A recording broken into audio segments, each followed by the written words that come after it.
ట్రాఫిక్లో వెళుతూ ఉండగా వెనక నుంచి సడన్గా పెద్ద హారన్ వినిపించి ఉలిక్కి పడతాం.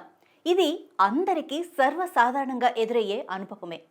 ముందంతా ట్రాఫిక్ ఆగి ఉన్నా చూడనట్టుగా కొందరు వాహనదారులు వెనక నుండి అదే పనిగా హారన్ మోగిస్తూ ఉంటారు.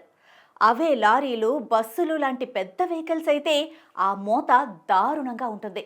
ఇలా అనవసరంగా హారన్ మోగిస్తూ ఇబ్బంది కలిగించే వారిపై ఎవ్వరూ చర్యలు తీసుకోరా అనిపిస్తుంది సామాన్యులకు. ఓ ట్రాఫిక్ పోలీస్ దీన్ని సీరియస్గానే తీసుకున్నారు. అదే పనిగా హారన్ మోత మోగించిన డ్రైవర్లకు వినూత్నంగా శిక్ష విధించారు.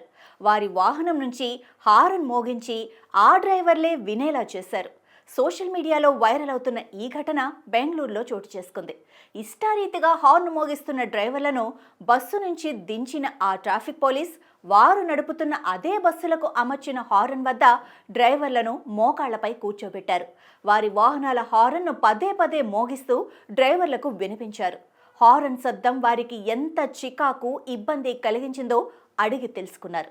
మిగతా వాహనదారులు, జనం కూడా అలాంటి ఇబ్బంది ఎదుర్కోవటాన్ని ప్రత్యక్షంగా వారికి చూపిస్తూ వినూత్నంగా శిక్ష విధించారు.